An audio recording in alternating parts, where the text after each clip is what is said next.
Right, good night and welcome to APM Online Conversations with the Source. Uh, Before we jump into tonight's show, we are going to open with a word of prayer. And I'll invite Honorable Mr. Merrick Richardson to lead us in a word of prayer. Thank you, Gleneva. Dear Father, we come to you this evening. We bring you this program. We ask that you be with those who are running late. Keep them covered, dear Lord, as they make their way to present for this show. We pray for clarity of thought. We pray for clarity of speech. We pray that everything be said here in a spirit of camaraderie, a spirit of deliverance, a spirit of understanding. We pray, pray, dear Lord, for the people of Anguilla, that you keep us protected. And we pray for everyone else listening on this show, dear Father. In your name we pray, amen. Amen. All right, so good night again, everyone. Welcome to APM Online. Tonight we're joined by the Honorable Representative for District Number 5, Mr. Merrick Richardson, the Honorable Member for District Number 6, Mr. Hayden Hughes, and we will soon be joined by the Honorable Leader of Opposition, Dr. Ellis Lorenzo Webster. Sends his apologies, but he will be joining us shortly. We have a very, very packed show tonight. Lots to discuss. Lots have been happening. And persons are really interested to hearing from us our take on some of the happenings. So let's jump right into it. On Monday and Tuesday of this week, we know House of Assembly met and the government of Anguilla presented a supplementary budget, mainly to cover the increased salaries for the public service. And at one point in that supplementary, there was a line item for, I think it was $9.5 million for the house in London. I know Dr. Webster would have written to the Honorable Speaker of the House requesting that that item be removed from the budget, especially given that, and Mr. Richardson and Hayden, I know you can jump in and let us know the timeline in which you were given to prepare for this supplementary. And so I know kudos was given to the Speaker of the House for having that item removed. And so the supplementary budget was passed without that $9.5 million for the house in London. So lots to get into there. Either of you want to jump in and speak about what that process looked like in terms of not the regular process in terms of having documents given to members of the House with sufficient time to review prior to the passage. So, Mr. Richardson, I'll turn over to you just to get your take on this, and whether or not you felt it was important to sort of suspend those rules of the House for this purpose. Yeah, thank you, Gleneva. And again, good evening to everyone tuning in and listening to this program online, Conversations with the Source. And it's going to be aptly named tonight because the Source have a lot of information, and we hope that we can get feedback and have a true conversation. Because sometimes, it's good for us to be here speaking amongst ourselves, but it's good to get feedback from persons so our conversations can flow in many, many, many streams. But to answer your question, anyone who's remotely aware of how the house operates, a notice goes out probably a week before to say that we will be having house on whatever particular date, and then at least 3 business days before house, we usually get the business paper so we can know what's going to be on the paper, If it's a bill, we get a copy of the bill as well. If it's a motion, if it's questions, that's circulated to everyone at least three working days. In the case of this particular supplementary, we were told we got a business paper, the notice early. We got a business paper without the attachments 3 working days before, but we were told that there was a lot going on, a lot of numbers to put in the correct places and the moving around, especially by the Ministry of Finance. So we wouldn't be getting them until the Friday evening, and host was scheduled for Monday. So of course that would not be enough time. Our esteemed leader, Dr. Webster, wrote to the house to say basically, that's going to be real tight to get these numbers, go over them, and then be prepared for house in such a short notice. So between Dr. Webster, the clerk, and I guess the speaker, meetings were arranged for us to meet with PwC, the PS for the Ministry of the PS Public Administration, and PS Finance.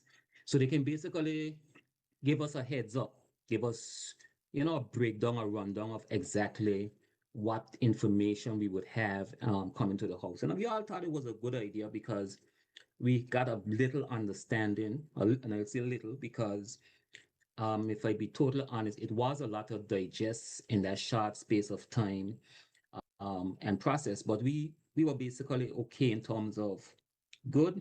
It's the supplementary budget. The figures just needed to be moved around a bit, which we understand because money was put in a restricted fund. It now needed to come out and go in the relevant ministries and departments so that they can have those funding available to pay staff and payday. We did not get the supplementary budget until I would say maybe around 1:30 on the Sunday to have to present to House of Assembly the following Monday. While going through, because you just want to double check and make sure that as much as you can process in that short space of time would go. And while processing it jumped out, hey, here's a $9.5 million that nobody mentioned at no point in time. I mean, we did notice the $3 million for the medical overseas. We did see the $10 million that was going to be for claims against government. But in the capital side, there was this gigantic $9.5 million that no one told us about. And this is after discussions, like we said, we had a meeting. No one indicated that, yes, this would be part of the budget. As a matter of fact, in all our discussions with the clerk, we were like, it should be a fairly relatively smooth sailing because we will support the supplementary budget to move around these funds for the public servants so they can get the well-deserved pay. The methodology and everything about that might have still been a little confusing to us. But at the end of the day, we knew that these public servants needed to be paid. But what we did not anticipate was that $9.5 million to purchase the house in the UK. And Dr. Webster, of course, penned a letter to the Speaker of the House. So now we have gone at the Speaker a couple of times on this program, and we'll publicly say that. So now that some praise need to be given to the Speaker, we also need to give the Speaker just rewards, because the Speaker did reach out to the leader of government business and say, hey, the opposition do have this concern, and it's a valid concern, getting this process less than 24 hours before having to debate and to tell the people of Anguilla what it means to them. We were left with, she gave them the option of whether they wanted to push it back a few days to give the opposition time to process it properly, or have it removed. Knowing the sensitivity and the tight timelines of getting this supplementary approved in time so that it can meet the budgetary requirements, so persons can be paid for this month. The leader of government business decided they will remove it from the order paper. So we did get to the point, and we were successful in getting it removed. So, like I said, we have hammered the speaker a couple of times on this very program. So we need to give her kudos for recognizing that that would have been an injustice to the opposition to have it in such a short time and had it removed. Sure. I note you said, the time sensitivity to get this passed so that the public service could be paid this long-awaited increases, these long-awaited increases. This is a process that started under the APM administration in terms of the soliciting of a consultant to do this, to undertake this work. I know in the 2025 budget, it was anticipated that these increases would come into being from about June of last year, June of 2025. We're now June of 2026, 1 year later. It begs the question, why such a long delay? And after having such a long delay, why then the seeming rush? If it was anticipated that this wouldn't be in place from June of last year, and now we're being told, oh, but it needs to be done overnight so that it can be in place. I think an announcement was made that public servants would be paid as per May. Many were expecting it in May, and then they were told, well, no, you'll be paid it in June, but retroactive to May. So where do you think, and I'll allow Hayden to jump in here, where do you think some of that delay, and I don't know if it's a delay or somebody didn't do what needed to be done, there was no push? Was this another project that was started under APM that this current administration felt need to be put on pause and relooked at? Well, I'm not sure what stance this present administration took. But what I can say is that the Anguilla Progressive Movement did not consider the political directorate's salaries in this whole process. Now, Merrick, if you may recall, during the committee stage for the 2026 budget last year, the Honorable Shelley Rogers Webster raised the concern that the politician salaries should be considered in this salary review. So I don't know exactly what happened behind the scenes in terms of executive council and what have you. No, I'm not saying that Shelley is wrong. Don't get me wrong. I'm not saying that she's wrong, because I would have supported that position as well. But what I'm saying is that we did not consider politician salaries. Now, as it relates to the terms of reference, Shelley Rogers Webster also blamed Dr. Webster and the APM for the terms of reference. But the deputy governor said clearly and unequivocally the terms of reference was worked out between the governor's office, to the deputy governor, and the public administration. So they're the ones who worked out the details of it, not the political directorate, not the Anguilla Progressive Movement administration. Now, as it relates to the compensation package, we don't know what people got, because I can tell you, Mary can even tell you, we've been struggling to figure out what is it even members of parliament, meaning the parliamentary allowance that would include the opposition, got. Even up to the day in question, we were asking these questions. What is it politicians got? What is it people got? And up to now, we don't know. But what we did notice from the presentation is that those at the bottom got the smallest percentage, and those at the top got the biggest percentage. Now, I know when we were there, we were looking at a 20% increase across the board, more or less, right? Not necessarily, but 20% at a very highest it would be. But what we noticed that some persons have gotten way beyond 40 to 50% in increase at the top, and some people at the bottom have gotten as little as 7%, right? Now, a lot of people are now saying, oh, well, APM started it. But the Anguilla United Front had the opportunity, because it started in 2024. We are out of office from February of 2025. And this, now we're in June. So it's a year and a half since they've been in office. They had the opportunity during that time, most likely they would have been getting briefs as to change things and change course.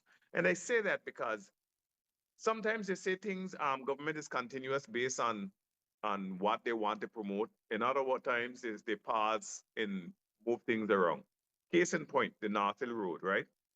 The North Hill Road was surveyed and designed before we left office. That's how we came up with the costing for the North Hill Road and the Phillips Drive Road. Also the Sandy Hill Road and the Louis Price Patience Gums Road. But guess what? They came in office. The Patience Gums Road, what we know as a road that leads from South Hill to Jeremiah Gums Highway, had already started, even though they had some delays. But the Sandy Hill Road, the North Hill Road, the Phillips Drive Road, none of those roads are started. But guess what went to procurement? Sandy Hill Road. So they decided that they would move forward with the Sandy Hill Road that was initiated by the APM because it was in the Premier's district. But the two roads that were in Merrick Richardson's district, they forego. And here is the basis in which they did not do them. Oh, it didn't have enough funding. How is it we didn't have enough funding, but you ring-fence $16 million in 2025, the same budgetary year, for a house in London? How is it it didn't have enough funding, but you bought properties on Ireland as well? And they say you got it from savings, right? So the We're gonna reality, get into we're gonna get into quite a bit of what was in the 2025 budget and but I want to say this though, yes. Quincy, I want to join Merrick Richardson because, I it so seemed as know if, that I know that you miss Quincy and everybody was hoping Quincy was on oh, here tonight. sorry. Quincy was on us on Monday, like white on rice.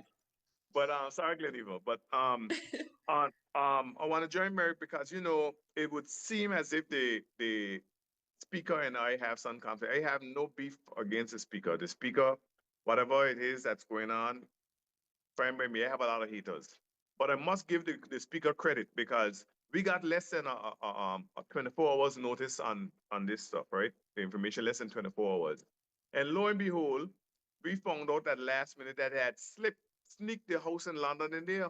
They sneak it in, right? So immediately we sent a letter. The premier sent a letter to the honorable Speaker of the House, and the Speaker of the House called a meeting with the premier and said, "Listen." And then the premier pulled it back. But the premier said in her presentation that they will be bringing back this house in London. Neil Rogers said they will be coming back with this house in London. Cardigan Connor said they will be coming back with this house in London. And I'll tell you the truth, based on what the premier said, I have serious concerns about this house in London because she said that a house in London is being bought for consular services, something that we have no jurisdiction over whatsoever, because it's solely the remit of the British government. Tourism, which we receive 4% of our tourists from England, and investment. Angola is a British colony. The British have had ample opportunities to invest in Angola. From way back in 1978 when they acquired the Mondes Bay land, the British commissioner at the time, now governor, could have said to British investors, look, this land here is ripe for investment. But no takers came. No takers came. It took Sue and Robin Ricketts to go to St. Martin while Leon Ryden was in St. Martin vacationing. They say, come Angola, I got an opportunity for you. And that's the only real solid British investor we've ever had in Angola. It isn't as if the British don't know about Angola. When you go to England, they know about Angola. Darnell Hughes and Shara Proctor made sure that everybody in England knows about Angola, right? So the reality is that something is smelly about this house in London. Yeah, I completely agree, and there are more questions than answers as it relates to the London House, and we're going to get a little bit into that as well, but I want to acknowledge the presence of Dr. Webster. Thank you so much for joining us. Good night. Good night, and thank you very much. And certainly apologize for being late. And I know that you guys are off to a rousing start, so I don't want to stop the flow there, but thanks again for being able to join you on this important night in the APM online.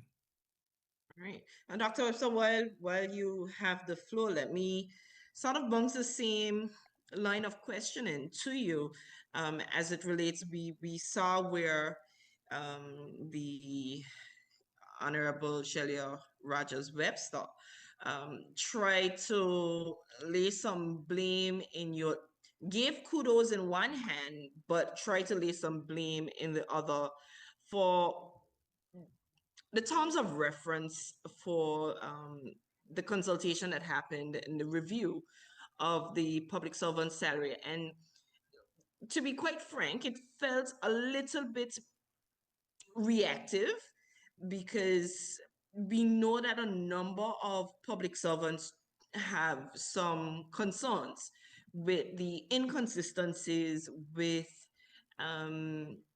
just the way things have shaken out for some of them. Um, what's your take on that in terms of where we see the AUF a lot of times and members of the AUF, they don't take accountability for and they don't own their decisions as long as it's not seen favorable. Had everything been glowing, it appears as if though, you know, they would have been gladly saying, this AUF administration gave you these increases, but there's a bit of a problem, so let's land this over at APN's feet. Yes. Well, thank you very much for the question. I mean, everybody can see and have heard, you know, Miss Shelia Rogers. I'm not going to even put Webster on the end because she doesn't, you know, that title shouldn't go to her. You know, I was very disappointed in her outburst, and I consider outburst because, you know, she made it seem like that because we commissioned the comprehensive salary and compensation review, that that meant that anything that came out of it, we were responsible for. Now, we do know that we commissioned the review. We felt that public servants had not had a raise since 2008. In fact, had taken 2 cuts and were not paid their back pay until we came in and decided to pay the back pay or complete paying it, and also to reverse the 2 cuts. So we did get them back to the 2008 salaries, but it's now 2026.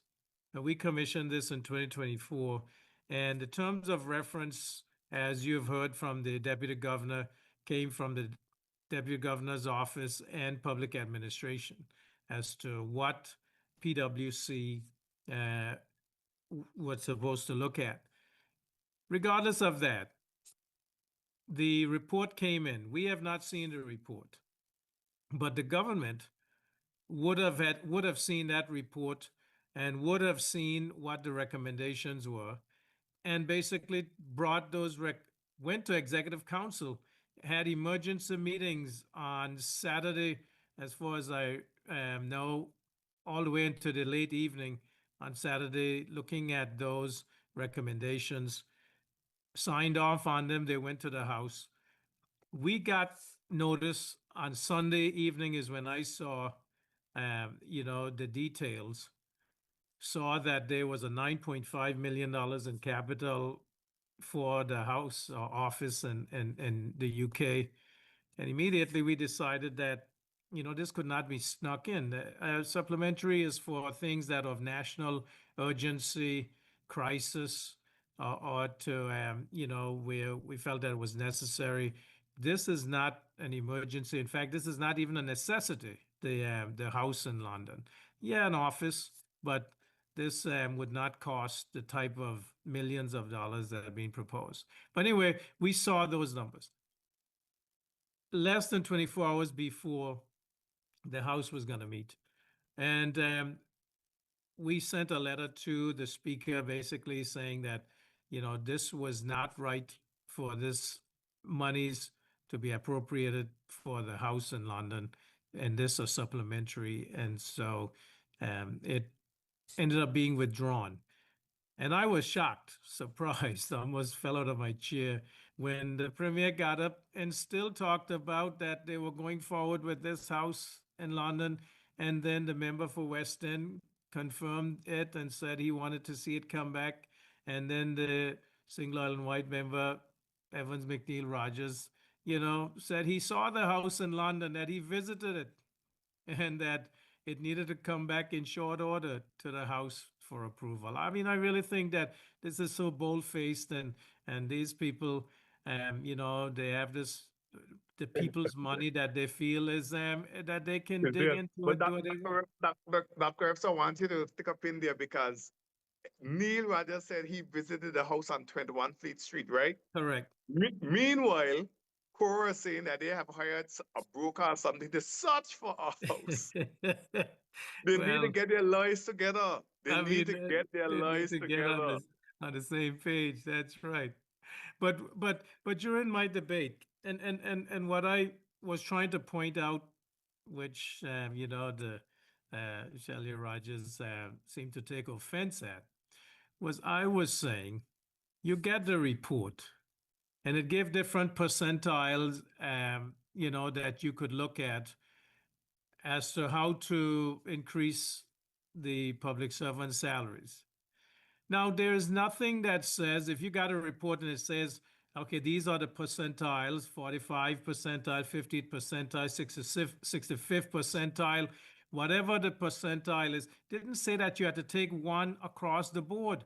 You can then say, look at these numbers. Public admin run the numbers, Ministry of Finance run the numbers, and they said, okay, somebody in grade 1 is going to go up by $9,000 and some a year. Person in grade 11 is going up by 80 something thousand dollars a year, almost 100,000. I mean, when you look at it that when you look it's at a it that way.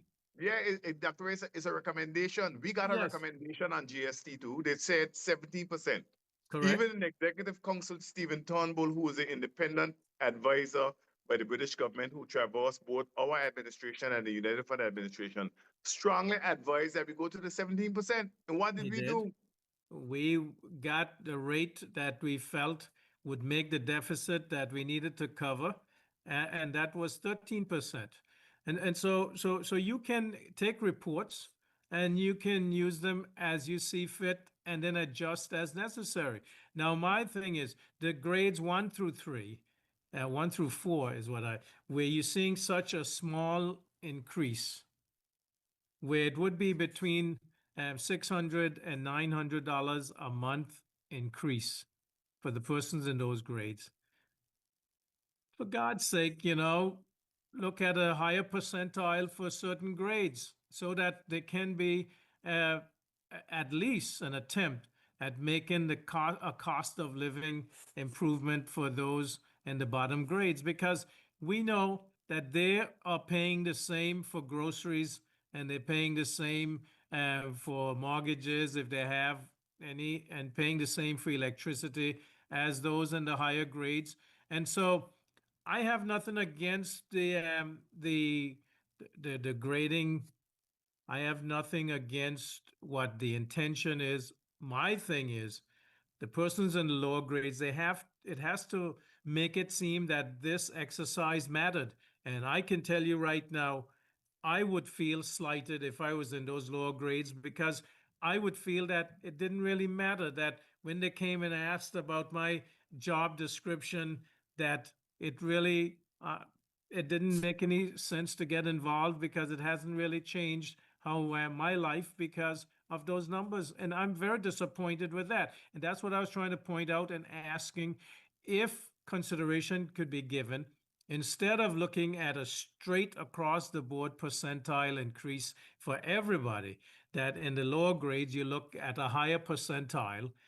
And I also said that the $9.5 million that we was going for a UK house, or the 16 million, which we know it is going to be, because that's what was ring fenced for it back in 2025 by the AUF administration, that take that money and use that to help to bring up the lower grades, because I think that would be only fair to do that in this exercise, but it fell on deaf ears.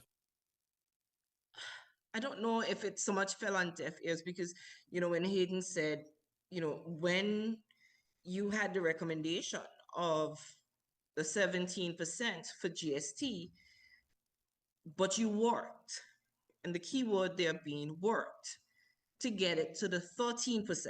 That's And correct. I think it sometimes become a little bit obvious that there are a couple of persons who might be walk shy That might be and true. and who don't do the work to ensure that, because even outside of the disparity in those figures, there's some inconsistencies that exist within, and they've been brought to light as public admin have consultations with staff. The entire process, however, and the entire rollout seems very, very flawed. The lack of a consultative process throughout. It Yes. was it, it's left a bad taste in the mouths of persons. And Dr. Webster, you mentioned those bottom grades, who that they were having the same mortgages as those persons in the top grades. The fact of the matter is that those persons in the bottom grades were not qualifying for mortgages. Yep. The Yeah, majority that of them, is they were that not is qualifying. And so we have a situation in Anguilla where there are persons who may be married, and if you have two persons in a household in those bottom grades, you're not qualifying for a loan. And so it speaks to where we are with what used to be. And I was very proud to be able to say some years ago, what was the American dream, to own land and to own house, that was the Anguillian reality. yes. But today it feels like it's not even, it feels like a pipe dream. It's not our reality.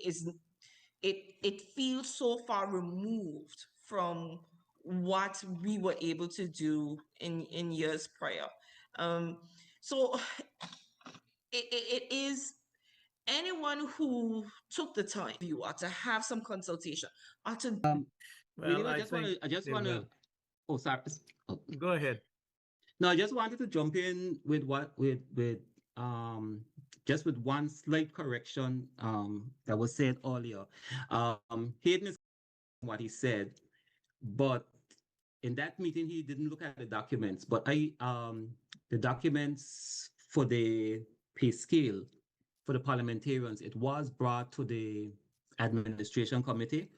We had some internal back and forth that day, so I know Mr. Hughes purposely did not look at the salary pay scale for the parliamentarians at the administration committee level.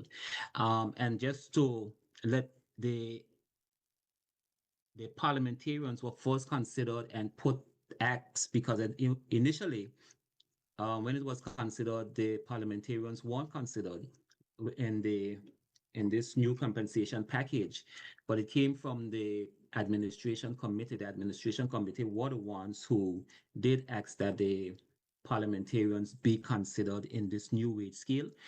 And we were presented at the administration committee level with the possible pay scale a few weeks back. So I just wanted to make that slight correction. But I also want to comment on the comments made that, it started under us, and that we knew about the terms, that the contract was signed under us, and that we should have negotiated the terms of reference at that point in time. I remember when we were in the House of Assembly on many occasions, debating the GST bill and stating that a contract was signed with the UK government by the AUF administration, and that a contract was signed with them. The now Honorable Premier, who was then the leader of the opposition, she asked the then Attorney General if a contract is signed, if it can be broken. And Madam Speaker at the time put the AG on the spot and asked him to answer, and he said, yes, if a contract is signed, it can be renegotiated, it can be broken. So this story of now, and I guess because there's a backlash and persons are realizing that it seems that at the upper end of the scale, the increases are much larger than at the lower end of the scale, and obviously there's some blowback. All of a sudden now the administration want to shift blame, but like Dr. Webster said, you guys won the meetings. You had all the information, a lot more information than we would have on the opposition side, because the information we got is scant. Even in committee stage, Mr. Hughes asks if the slides that were shown in the back can be shown again for us to reference, because we don't have it. I also asked if the report can be made public. I should have also asked for it to be given to the parliamentarians, but I suspect, judging by the answer we got from the Honorable Deputy Governor, because he did say eventually, but there's a lot of processes to go through. So we did not see the report. We were given an overview of what it was. We had a crash course in the methodology of this whole thing. So to make it seems like somehow APM is, and I saw a post circulating that trying to put the blame on us for it. We have no say in we have no say in what numbers are given. We have no say in the final amount. As a matter of fact, it ended up being a big thing when I say the budget increased, but we'll get to that later.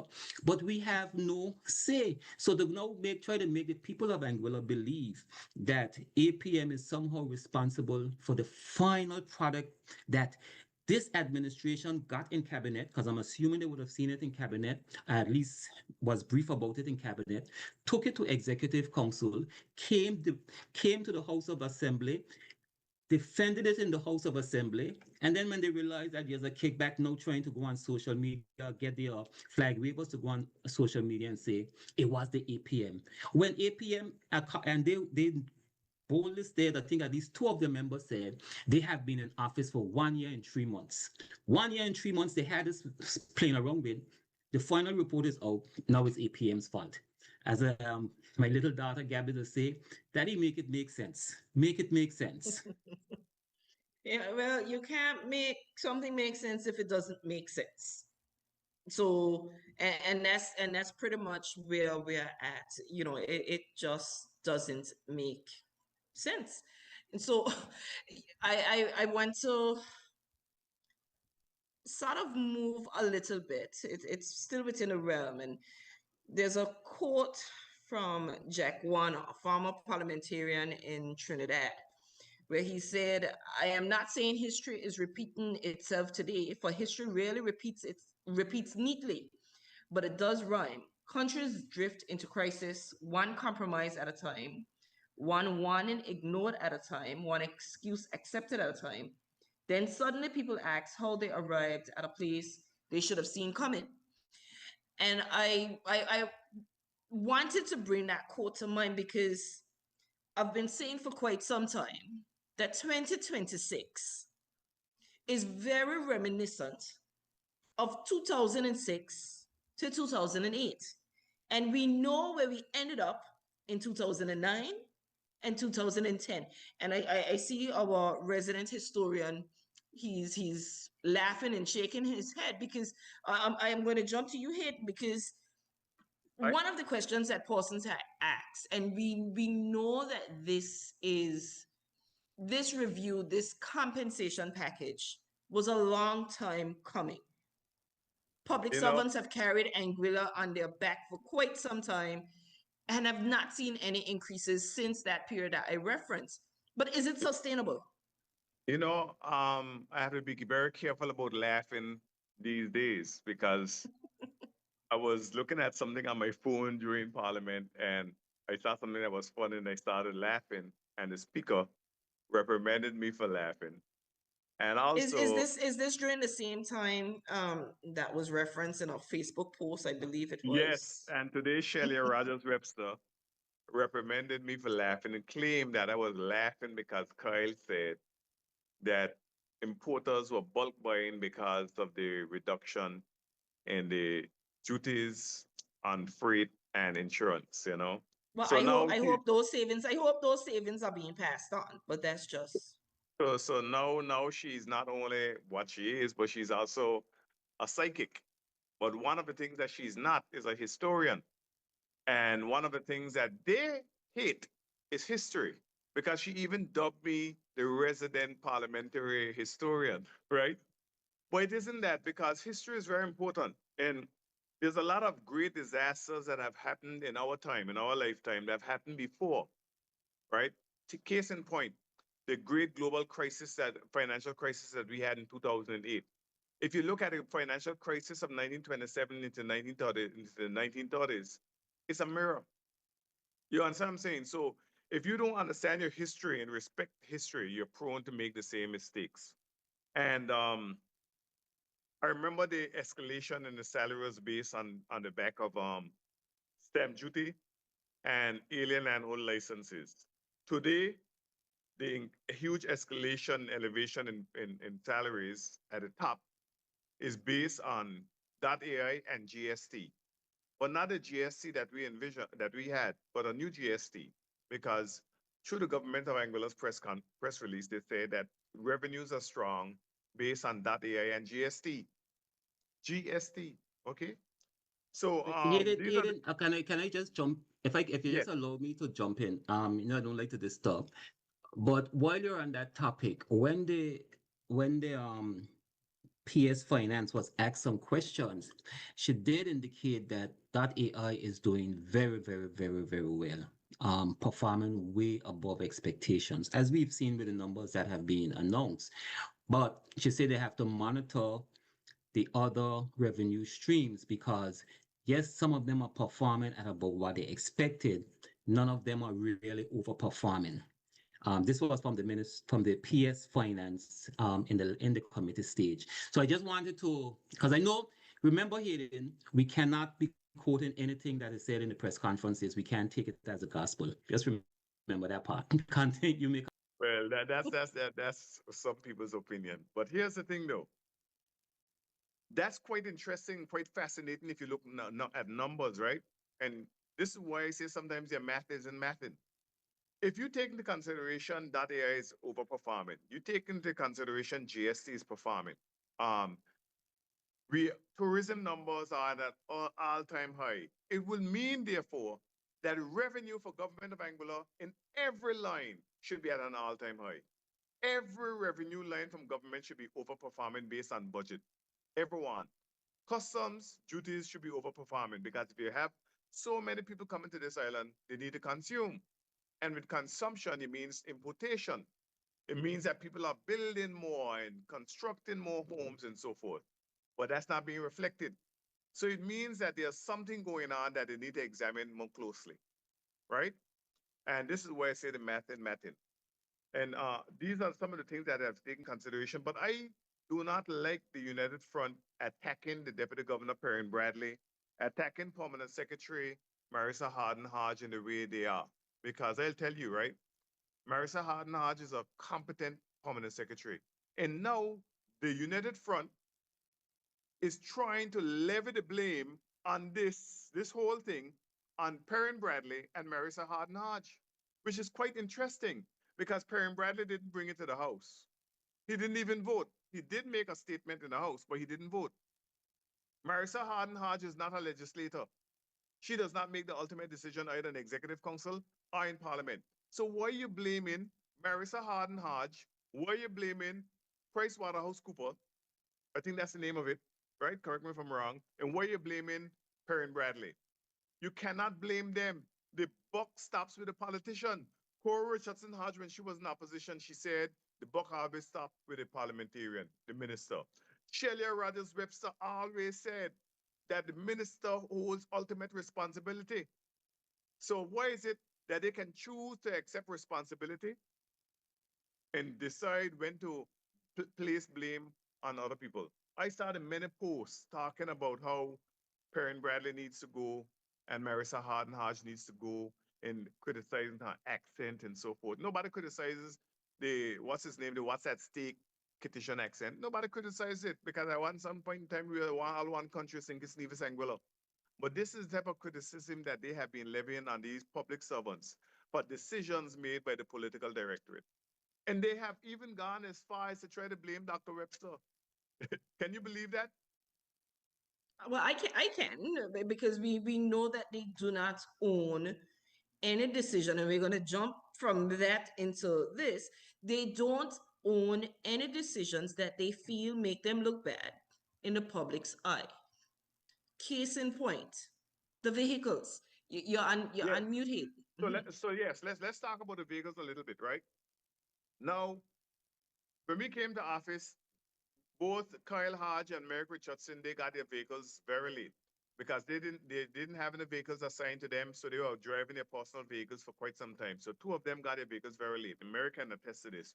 So those vehicles that Cardell Richardson and Jason Brown would have had would have been fairly recent vehicles, right? Because Kyle, he didn't drive his a lot, and Merrick, he got his very late. Now, when we went to the executive council to deal with the government of Angola's fleet, it was to deal with the government of Angola fleet outside of the political directorate. There was absolutely no decision made to buy any vehicles for the ministers of government, including Premier Dr. Webster. None whatsoever. The vehicle that I had, I would admit, it was beat up. And the reason why it was beat up because when I was the Minister of Infrastructure, I made sure that I walked. I went to every infrastructure project every single day. And if you looked in the vehicle, you saw my hard hat, my steel toe boots, my vest, tape, level, all of these things. Every time somebody called me about a road, I went to visit them on that road and so forth. So yes, it had some blows, but I still didn't ask for a vehicle. We never asked for vehicles. Now, to say whether or not the government, this new administration needed vehicles or not, that's neither my decision or not. I will not criticize them for buying new vehicles. If they decide that they want to buy new vehicles, fine, defend it. But don't try to say that the Angular Progressive Movement made a decision to buy the vehicles and now you're getting them, because that's a lie. That's a nasty, low down, stinking, dirty lie. Because the Executive Council minutes, the Executive Council minutes, I'm gonna pull those up, pull Hayden. I'm those gonna pull minutes. up those minutes. Pull those minutes, right? And this is why I am very disappointed in Abner Brooks as a journalist. He's a poor quality journalist because any responsible journalist would have reached out and tried to get a comment, a quote, a decision from the other side to find out the facts. Well, I have personal experience in knowing from the individual you speak of, where he is not interested in the facts, where his only interest is to, he said, the facts doesn't sell. No, the facts don't sell. You know, people want the story. People want the sensationalism. So no, to equate him as a journalist is to Stretching do it. a It's stretching it. disservice. It's stretching it. Is It's stretching it. it you know, it really is a disservice to the profession of journalism. I'm hopeful. I know that you can see it. I'm hopeful that our viewers Yeah, I can can see see it. it. I can see it. Yes, it's up. Everybody can see it. Great. The executive, they went to executive council. The Anguilla United Front administration went to executive council and made the decision to buy new vehicles for themselves. Now, Shelley Rogers Webster, on the night of election, she declared that she will have James Linting Lake clean her brand new vehicle. You understand what I'm And so saying? I'm glad you mentioned her brand new vehicle. So I want to go through the minute. I want people to see this minute. It's on gov.ai, and you look for the minute of 27th March 2024. And Merrick and I, we were speaking about this just before. This would have been the fourth meeting, but in reality, it's more like the third walking meeting, because the first one was just to declare the next day a public holiday after the election. And so I think it's important that we recognize who was present at this meeting. We had the Honorable Premier, Mrs. Cora Richardson Hodge, and there's something interesting that I'll point out. The Honorable Minister of Health, Tourism and Sports, my representative, Mr. Cardigan Connor, Honorable Minister of Economic Development, etc., Mr. Kyle Hodge, the Honorable Minister of Social Development, Mrs. Shelley Rogers Webster. I'm reading as I see it, Dr. Webster. Don't hold me to it. I'm just reading what I see. Honorable Minister of Infrastructure, Mr. Jose Vanterpool. And I know this is a typo because it says that absent was the Honorable Minister of Health, Mr. Cardigan Connor. So according to this, Mr. Connor was both present and absent. Typo or otherwise, I don't But I know. don't think that's a typo because I believe that he's both present and absent too. I'm only reading what I see. So that So cannot be a typo. That's just the reality of the situation. so I'm scrolling through and I'm scrolling through until we get to Vehicles. vehicles. Okay. And here we go. Proposal for the replacement of GOA vehicles, and the Honorable Parliamentary Secretary and Ministerial Assistant both remained for the meeting.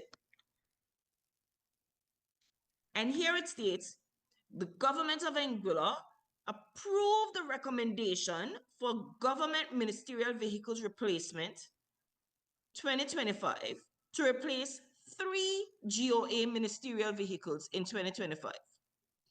Now, we know that in 2025, and this is where I have some questions. We know that in 2025, I'm going to leave it up here for just a few minutes so persons can read for themselves. We know in 2025, there were 3 new vehicles. The Premier received a new vehicle. Honorable Shelley Rogers Webster, she received a vehicle. And the Ministerial Assistant, Honorable McNeil Rogers, he received a new vehicle. So my question is this. Those 3 vehicles, new vehicles that they had in 2025, does this minute refer to those 3 vehicles? And if it does, where is the minute that refers to the 5 other new, because in total, they now have 8 new ministerial vehicles. Every single elected person has received a new vehicle. And so But the question that I'm asking is whether or not those minutes were redacted. Stick a pin there, Glen Eva. So think about this, right? If they want to claim that there was the APM who was going to buy these vehicles, right? Is that saying that the APM anticipated that they would have won 8 seats? You understand what I'm saying? So no, the reality is that in 2025, they got 3 vehicles as is reflected in that minute. And you know they are very famous for redacting minutes. Sometimes they redact a whole minute. But every single one of them have a brand new vehicle now. And I believe the Attorney General may have one on the way, and the Deputy Governor have one on the way, and the Governor may have had one on the way. Now, tell me, where's the minute reflecting that, and how did they do these? How did they do it? But Hayden, just stop there. Just Hayden, 1 second. One quick second. Because you, Gleneva, both asked a question, but the answer is right there in the minute. Go back to the minute if you can, Gleneva. The answer is right there in the minute. And this is something, this is another pattern I'm observing with this cabal. They hide things in plain sight.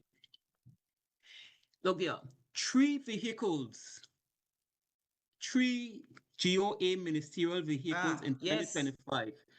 Now, I am one. I'm like Hayden. If the administration wants new vehicles, get new vehicles. If you feel the vehicles you're driving are not fit for the ministers, you feel they will stop in the middle of the night, and you need new vehicles, because our ministers should not be driving in vehicles that they feel will stop in the middle of the night, while they're coming from a official function or anything. If you need new vehicles, by all means, get the vehicles if you need it. But don't make your decisions and then try to put the blame again on the former administration. Because if you look clearly at the minute says 3 vehicles will be bought in 2025. The replacement of the remaining vehicles in the following years to the total sum of 745,000. That's where it is. Wow. Then all this is now, if you go to the 2026 budget, okay, so let's say for argument's sake, APM started it. Which administration brought the 2026 budget to the House of Assembly for the remaining $745,000 US? Which administration?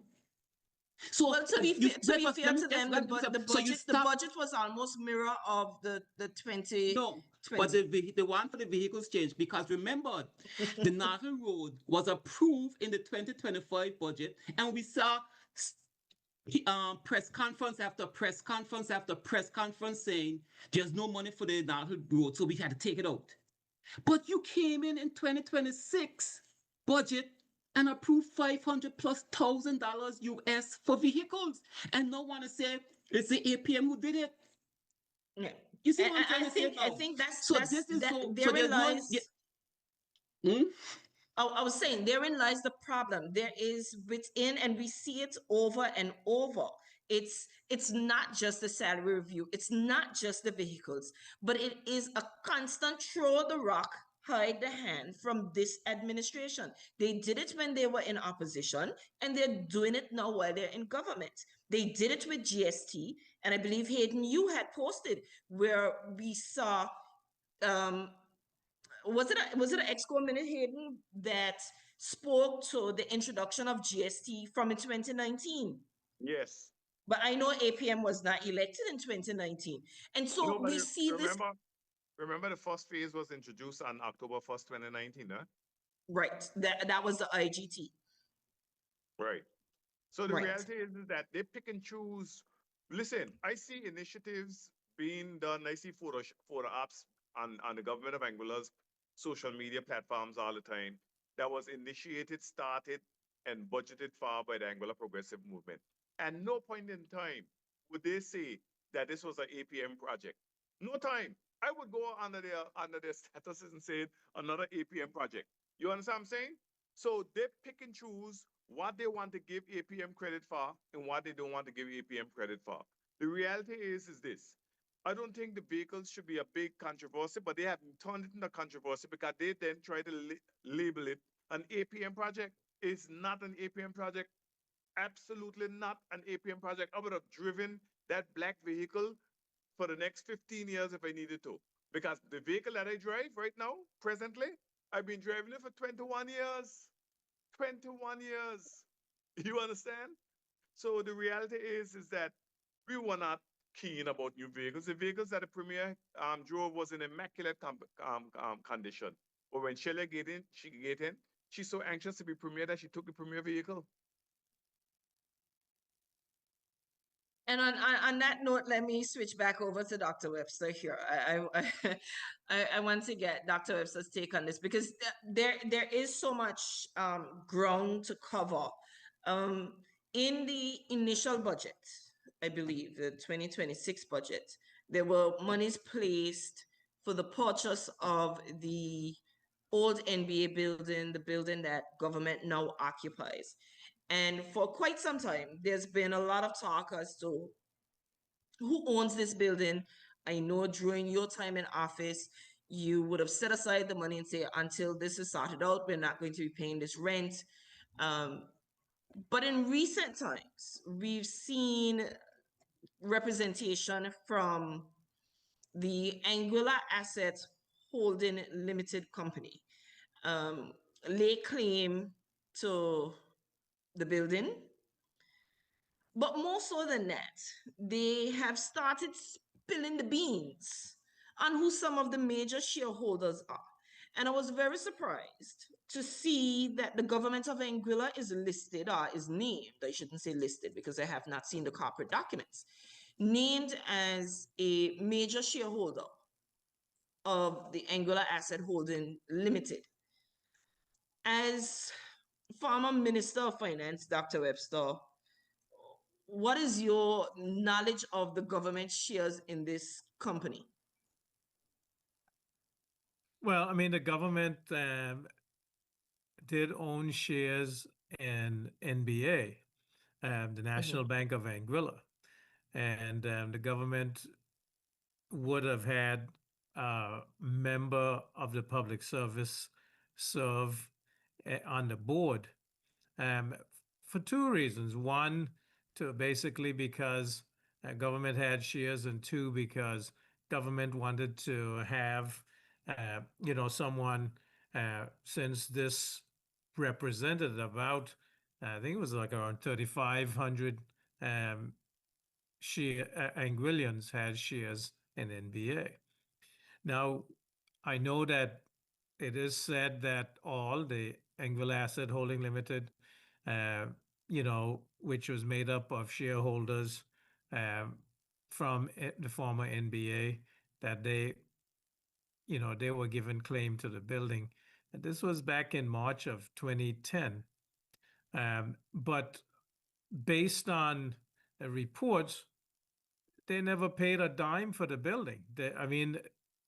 NBA gave them the money so that they could do the transaction, paid the lawyers' fees. They worked out some bond with the National Bank of Dominica.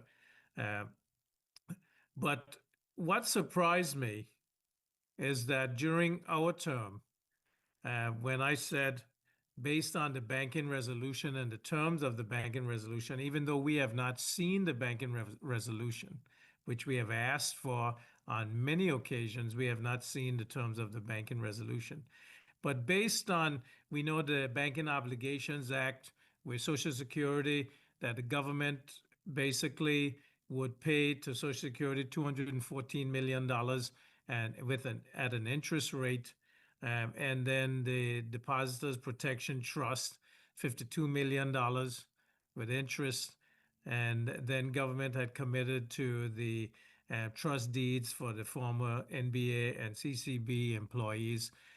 My feeling is that since the new Bridge Bank, which is 100% shares owned by the government of Anguilla, which means the people of Anguilla, got the old CCB building, that the two buildings that NBA had, the NBA building, which is now government offices, and the one down in West End, which was then became part of NCBA, that it should have, that this is owned by the government of Anguilla, the building, and therefore the people of Anguilla. And there's no need for the government to be paying rent to itself. In fact, we do know that all those assets that went over to the receiver, that whatever the receiver sold or gained from having those properties, that was then supposed to go to government for government to use as it needed to fulfill the obligations of the banking resolution, where the government committed to $332 million in debt. And that's why when we came in, the debt was at $494 million. And I saw today a post said that the government of Anguilla has paid down $164 million in 5 years. But then they put the AUF logo on it, like they were the ones paying down the debt. We started paying down the debt. We got it from 494 million all the way down to 312 million before we left office. And so these are the things that history will show what the truth is and what matters. Because the current premier was in the BVI boasting about prudent management of the people's money and basically quoting the APM playbook, but taking full credit for it. And I think that it is disingenuous. And I mean, there are stronger words that we can use. I don't know if we can use the type of words that Minister Hayden was using earlier, like lie and from the pits of hell and all of that stuff, because they told us in the House that we couldn't use those words. Unparliamentary language. Unparliamentary language. Is it unparliamentary if you're just quoting? That's what I was wondering. But it is. Yeah. So I still think, and I'll stand by that I think that the former NBA building is owned by the government of Anguilla and should be be there's no reason why there should be a $40.5 million vote in the capital budget to purchase the former NBA building. I mean, that it's just unconscionable the way that these things turn out.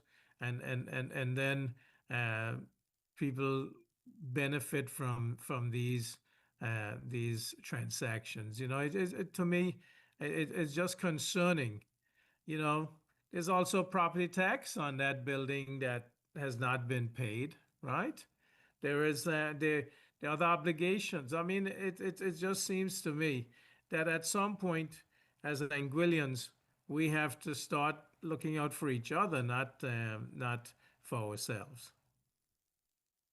You know, Just to pick it, sorry, just to pick it back a little bit on what Dr. Webster was saying. I mean, I've said many times, it seems like the people force is a very, very, very small grouping. It's a very, very small grouping of people who are forced. I was on a program with Mr. Curtis Richardson, and I was expressing that I have concerns that government have put in, I think it's 19 point something million dollars for a new administration building. If you look around, we see government is renting from just about every one of their associates. Some of these buildings are creating huge costs in renovation to the government of Anguilla and the taxpayers of Anguilla. And on top of that, with all of that going on, if you're building a fit-for-purpose government administration building that's going to take all government offices, or the majority of them, and put them in one central location, why are you taking a building that you technically you already own, even though there's a gentleman every time we have these posts, he jump on the post and say who this building belongs to. That's why I keep telling all the shareholders, get out your documents, because there is no reason that this $40+ million and that other $12 million should just end up in the hands of a few. If it do get away from the people of Anguilla, it needs to go back in the hands of the people of Anguilla. But what I was saying, it is concerning that you have all this need. You didn't see the need, because you saw the need to slow down and pause the government administration building when it was in the budget for 2025. You stopped it, paused it for a whole year. But then you came back in 2026 to put it in the budget, and at the same time purchase another building for $40+ million. A building, now think about it. This building that you're purchasing, if you were to spend $40+ million, you say, okay, boom, that's going to cover the entire public service. We're going to put everybody in that building. Now we know the building is already almost to capacity. There's maybe just the west wing, but we cannot say it's going to be the center. So how come is this building that's going to be so much smaller than your administration building costing almost twice as much? He didn't say that matter ain't matting. That matter ain't matting, it ain't patting, it ain't fatten. But it's fatten, because it's going to fatten somebody. And I think we need to, as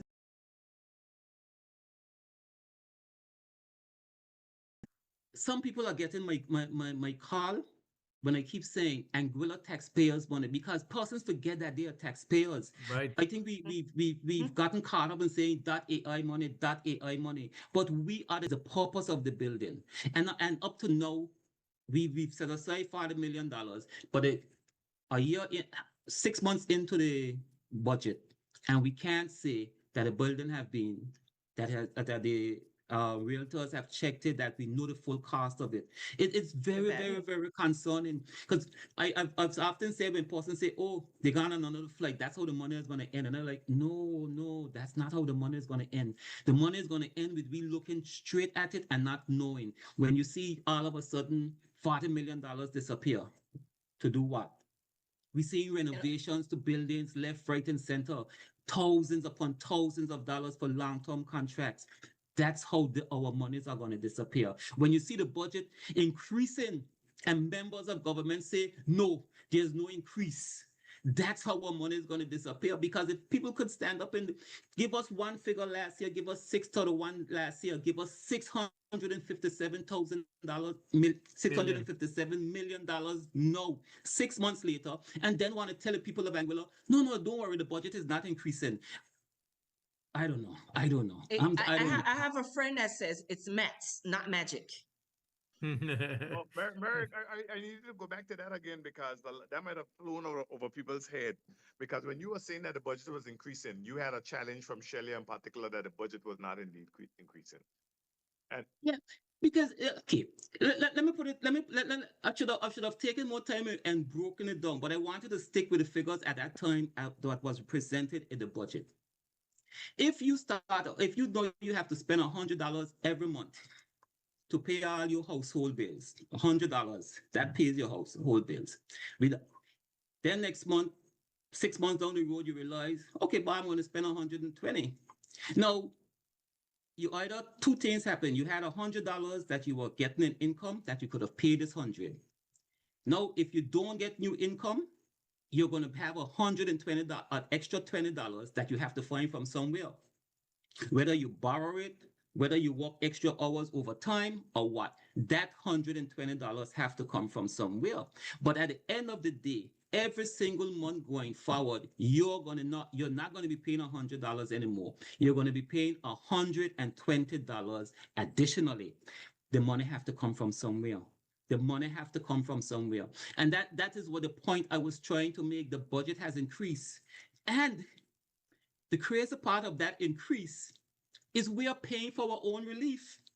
Because if you go to the executive summary from the budget, if you go to the executive summary that they gave us from the budget, you will see where it says, if you just give me 1 second.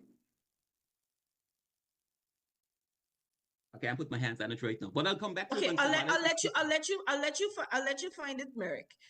Because I think one of the points that you raised, I wanted to bounce it back over. And I know sometime earlier this week, there was a post on APM's Facebook page where persons had concerns about what was the thinking behind the post, what was the meaning behind the post. And it was persons going into the old NBA building, I guess, to fumigate whatever that process is called for the mold that is in that building. And I think it's important to note that, and to really explain that the intention behind that post wasn't to say that because persons need to protect themselves, right? That's their PPE.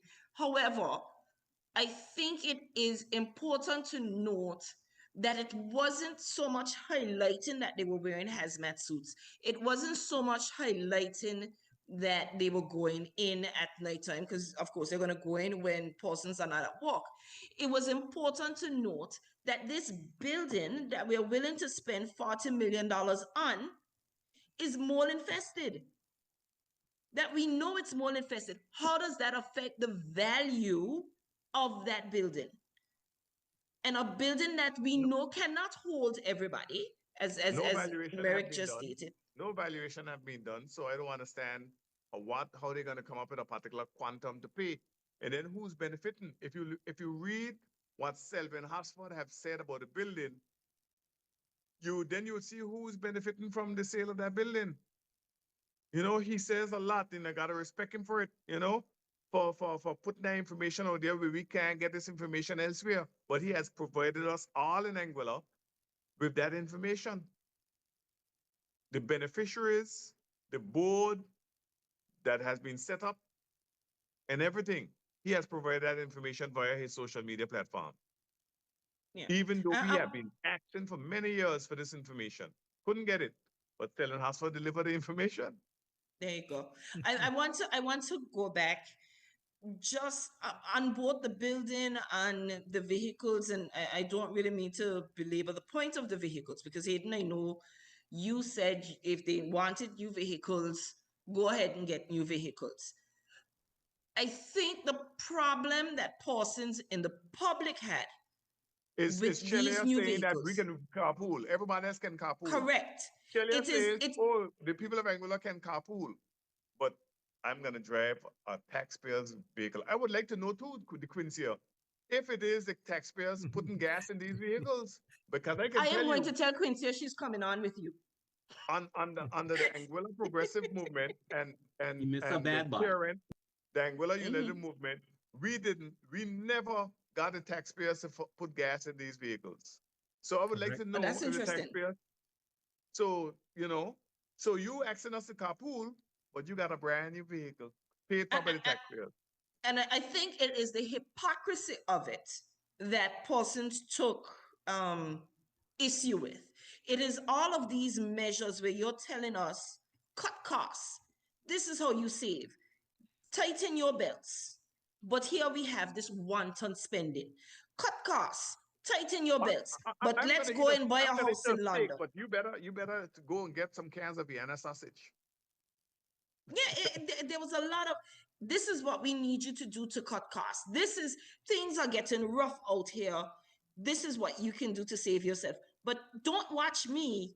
I am going to go and buy brand new vehicles. Don't watch me. I am going to go and buy a house in London. Don't watch me. I am going to buy a mold infested building for $40 million. Don't watch me. I'm going to buy a house in Slough. That's another story. Anyway, moving on. I heard that one too. I heard I heard it as well, all the way from in. I heard it as well.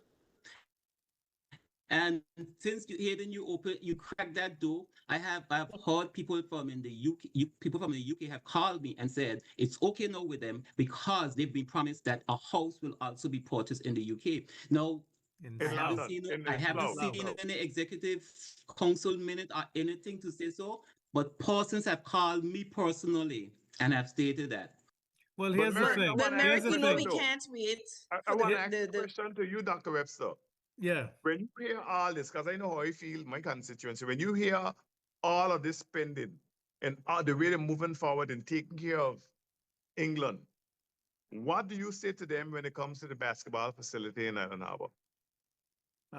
What can I say? I mean, I am so angry because this is funded by a private donor, the basketball, and the minister, Jose Vanterpool, has prevented us from continuing through with that project, a project that didn't require not one penny from government to get it done. And he has stopped it. And that gets me very upset. But here's, did something he stop it because it requires work from him? It doesn't require any work from him because nothing from him. It doesn't require any work from him because remember the whole the whole maintenance plan that was developed around the Blowing Point facility. You can extrapolate the information with the Island Harbor. Same thing. Exactly. Same thing. Exactly. But you just raised a good point about this house in Slough, because here's the thing. Remember, the premier said that she ring-fenced $5 to $6 million US for the house in London. Now the $9.5 million that was put into the budget that was snuck in here, that might be because it says a UK office. Didn't say a house, it said a UK office. Maybe this money is now to get the office in Slough. Because they do that sleight of hand, They show you the shiny object here and then they slip something elsewhere. That might be what it is, because they already got the $5 to $6 million US put aside for the house. And remember, the premier said that there was a non-binding agreement. So that might be the monies they're using over here in London, and the 9.5 million might be their way of telling the people in Slough, see, we put in the money here for you. So make sure that, we're going to change the constitution to show that there can be absentee voting. So make sure that you don't have to drive to London to vote. You can vote in Slough. I mean, these are the things that you have to think that would be happening, because there's no way that they have any intentions of doing what is right. Yeah, and we know that we can't rely on EXCO minutes to and see, something else, because everything is something else you have redacted. to consider about how disingenuous this administration is, right? So when Mary posed questions about a house in London, the premier was very cagey with providing information. Definitely. Meanwhile, if you're going to be saying you ring-fence a certain quantum and you're going to the house with a certain quantum, and Neil is saying he visited on 21 Fleet Street and so forth, but you're giving out the same information that you're trying to not, without giving out the information.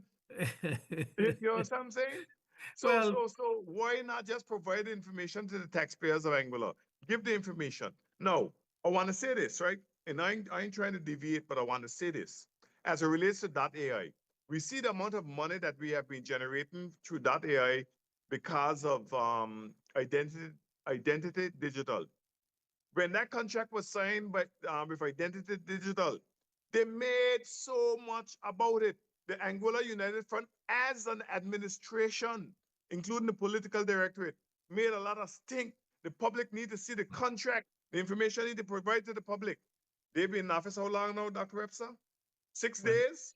Well, 6 they days, say so they haven't seen it as yet? they insisted that it's a year and 3 months. So Okay, if they've been in office for a year and 6 months, can they provide that information now? What is well, so difficult with them providing that information now? What is so difficult with them reducing the fees at a hospital if they believe that if they truly believe that they were too high when we raised them when we were in office? What is so difficult with reducing the port fees if they truly believe that they were too high? Fritz Smith, who's the chairman of the Angola United Front, the shopper, and I understand, somebody can correct me if it's not true, that he also attends cabinet meetings. What is so difficult with them reducing those fees at the ports, right? well, So obviously all of they the things didn't that they think. have said, Yeah. Dr. Webster, were just political posturing. Well, yes, and the same thing. Think about their cronies who made it a big issue also. You know, and now they're not pushing their administration that they supported and got elected to reduce them. So we can tell that it was all just political All posturing, just politics, yeah, even as it relates to the electioneering. airport. Yeah, Even as it relates to the airport, they demonized the airport. Demonized it. Made it look bad. A year later, now Jose is saying today that by September you should see some action at the airport. More than a year late. More right. than a year late. Because They we would have demonized had it the by runway. But- Runway was supposed to start in June of 2025. 2025. That's Even right. the medians on the Valley Main Road, the yellow barriers as they call them, they demonized them. Bernard Watley, who was a key member of the Angola United Front, he did what's at stake. He even wrote to the governor about the medians. They've been in office for over a year. What's stopping them from removing the medians? All Honestly, of these before things that they were talking about when they were in opposition, what is stopping them from doing them now? I wanted to make up. I was trying to get in a point before we go away from the house in the UK. I wanted to get in a point. Because there's a number of there's at least 4 members on government side who represent a particular district, and then there are 4 at large who represents the entire populace of Anguilla as single island wide members.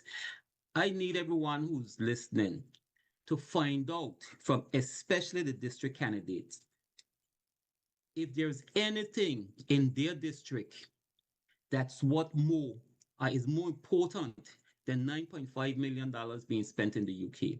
Because charity begins at home. Charity begins at home.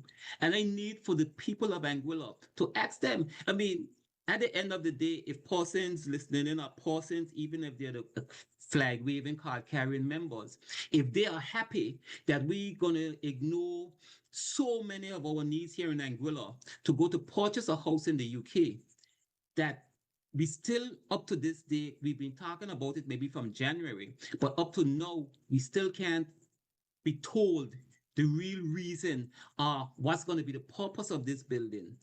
You know, nothing has been taken to the public. We saw where it was being snuck in a supplementary budget that would have increased our spending costs, but that would have increased the cost to us as taxpayers. Right. And that's important to note. This ain't no savings like the Honorable Premier tried to make it out to be. This is not savings. This is an increase to the budget. And if it comes back to the House again, that's exactly what it will be coming. We will be again increasing our budget.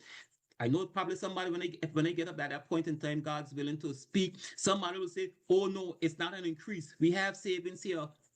But everyone knows when our budget goes up, it goes up, especially in the recurring costs. And the biggest thing that had concerned me when they presented that $9.5 million is where was the recurring costs? Because we know that's also have to go on that side of the budget. Mm-hmm. And the Premier answered when the questions were asked, admitted there's going to be fees associated with this. So I just need everyone from districts 1 straight up to District 7, because if the 4 at large, or the 4 at large that represents us, find out from them, is $9.5 million in the UK a better use? Do we have use? Do our schools need improving? Do our hospital system needs improving? Are there roads that needs improving? Are there needs in Anguilla that are more important than what they plan to spend in the UK? And if they can convince you that it's more important to spend $9.5 million in the UK, pay tax, take your taxpayers' money and spend it in the UK annually to keep this house up in operation, then it's okay. Then it's okay. Yeah, I think We're going down a really dangerous road, you know. I don't understand how is it, right? You got a united front with the old guard is not there in the house anymore. You don't have the Osborne Flemings, the Kenneth Harrigans, the Victor Bankses, and those people. You have the Coyles and the Shelliers and so forth, right? And you still have the same way they have operated in the past, the same way that Kyle Hodge stood up and said was dangerous for Anguilla. When he said, when he examined and compared between the Anguilla Progressive Movement 2 years in, while he was almost 2 years in the APM administration, when he compared working and being part of the APM administration and the United Front, he said the Anguilla Progressive Movement is the right choice for Anguilla. He knows this. When he goes to bed at night, he tosses and turns. He can't sleep well. Is he driving his new vehicle yet? Absolutely. He He is. driving in style, air conditioned and the windows turned up, driving in style. It's a beautiful vehicle. Beautiful. I was hoping that since he lives in my constituency, we are neighbors, he can take me for a spin around the block. I thought I'd heard that he was not that he didn't want a new vehicle. Ray, come on, we talking about Kyle, you know. No, we know, again, it takes us right back to the Dr. Webster, idea don't that forget, they do don't not forget, Dr. stand. Webster, I want to mention this. Don't forget, Dr. Webster, the evening before Kyle resigned from your administration, you, Kyle, and I were together having a jolly old time. That's right. Don't forget, we're talking about Kyle Hodge here. You know, it takes us back to the throw the rock, hide your hand. And that's why it was important to pull up that EXCO minute to show that, you know, who was present when the decision was made. So you don't make the decision, and then when you get public backlash, not for the fact that you bought a new vehicle, you know, the public backlash, as we said, was because you had been telling persons to tighten their belts. And so now you feel bad about it. And all of a sudden, the vehicle that you had is fine enough for you to drive. I don't need a new vehicle. But you didn't think that way 3 weeks after being elected. It was what, 4 weeks, 1 month? Yep. That was your top priority. Immediately post-election, that was your top priority. So don't hide from it now. That's right. And just think about that. When we questioned the 10 million for relief, right? We said, you know, why just 3 months? Why not extend it to the end of the year? Why not 6 months or more? You know, they were like, oh, well, you know, we have to, you know whether we have the fiscal space to do this. $10 million in relief, right? You're spending 15, 16 million on a house in London. You're spending 745,000 US dollars. How much is that in EC? That's, you know, over $2 million that you want to spend, that was being spent on vehicles. That $2 million could have gone towards, you know, relief, right? That could have helped to keep the cost of food down in the stores. Don't forget the $40 million on a building that we own. I mean, I just think that when they said that they pause, reassess, and reprioritize, I think the reprioritization is something that I would question what their real interest is. And we don't even know how much they gave to to ABC. We don't.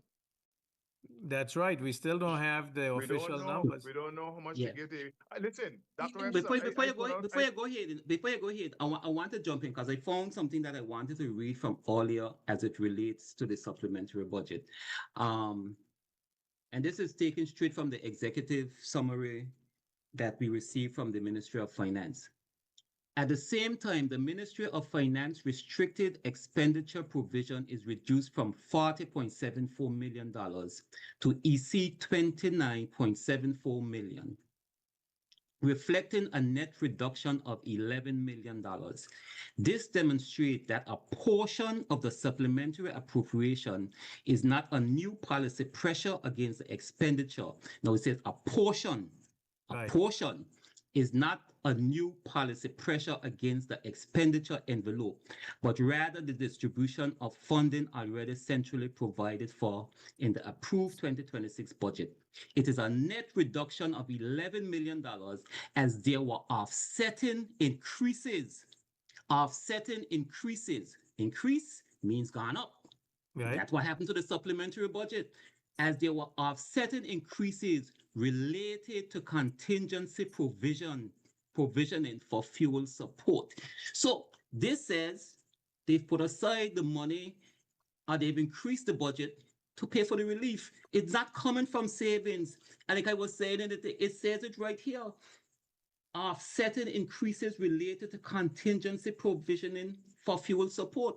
So when they come and say, oh, we're giving you this support, it's you, the taxpayers' money they're digging back in. It's not savings. It's not the overperformance reserves. of that. Yep. It's not reserves. It's not the overperformance. And they were talking about on the backs of Anguilla people when we were doing everything to give back. But they're Right. not, they're not, it's not on your back, Scott. They're taking your back, so they're breaking your back. So you can't hold up anything on your back. This is what happened. And I think it's important for people to pay attention to the numbers. Because at the end of the day, we are the taxpayers. And I know a lot of times when it comes to numbers, people just ignore it and take it for granted that, oh man, those in authority is going to make sure that they look out for us. But when persons are looking out for you and ringing the alarm bell, it's important that you come and look for yourselves. I know just about everybody in Anguilla can add 1 + 1 and know it's 2. And if they gave us a budget of $631 million in November, and then in June, the budget is now $657 million, I don't care how you twist it. It's an increase. It's an increase. Our budget have gone up, plain and simple. You can Right. continue now, Ada. I Merrick, just needed to get that point. you speak about the increase in the budget, and we know that this year, even prior to the supplementary, this has been our largest budget in history. That I'm getting like that guy over on 6. I'm cutting in a lot, but I just need to say, persons also need to be very, very aware of the fact that the budget is now $110 million more than it was in 2025 when they complained about Dr. Webster's large budget. It's now $110 million more. Just needed to get that point in. No, I'm glad you went there, because that's exactly what the point I wanted you to make, because there was a lot of hullabaloo about Dr. Webster's budget in 2025. But there is not much. We shouldn't make a hullabaloo about a budget that is now $110 million more than it was then. You know, Merrick, you cutting a little bit just as we were speaking about taking ownership of the decisions that you make. And we were mentioning a lot of the decisions you take this current administration. They've made the decisions, and when there's some slight backlash, they change them. And obviously, there's nothing wrong with changing gears if you notice that something is wrong. The issue that I personally have is that they refuse to take ownership of the initial decision. They refuse to admit, well, yes, I made a mistake.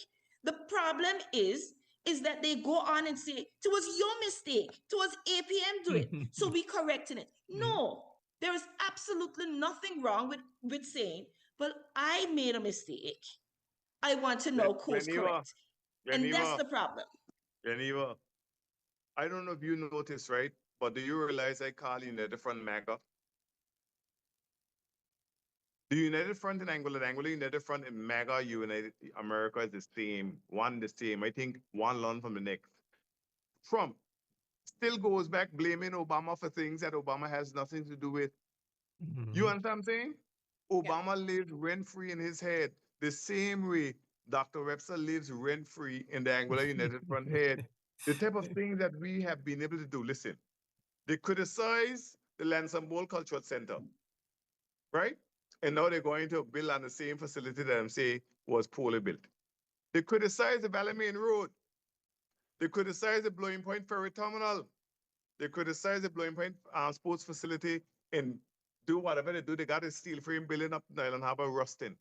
They criticize minimum wage, something that they promised for decades from the early 80s to do and never did. They criticize that. They criticize food security projects, scholarships, the airport development, the MRI machine, and then, you know what Coral did?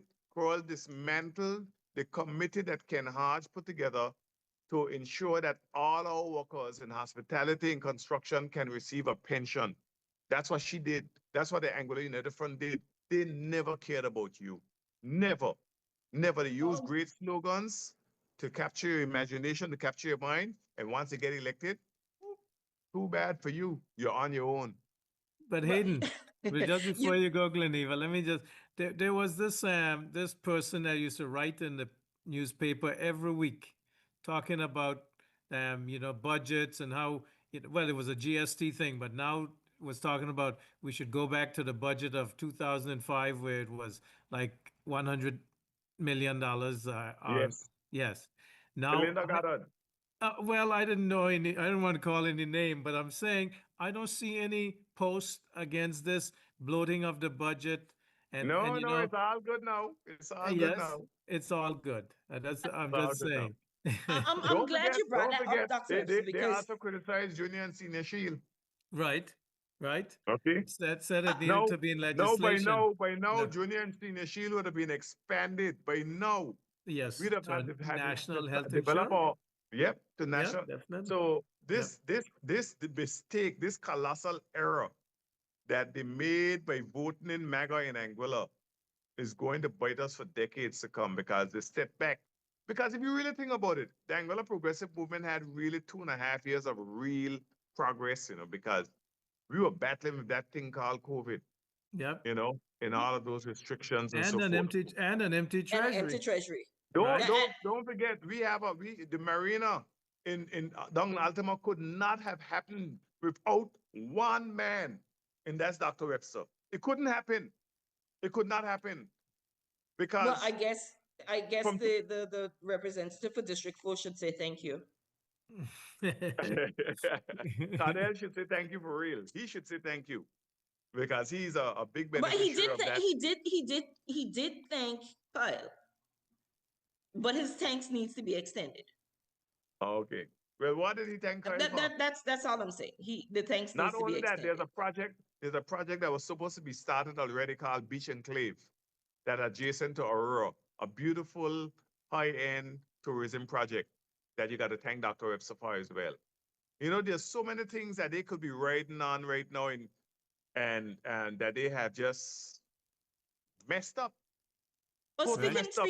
speaking of messed up, Hayden, and thanking persons and expanding, we know where Quincy Gomes Marie had taken Angola as it relates to food security, what the budget looked like for food security.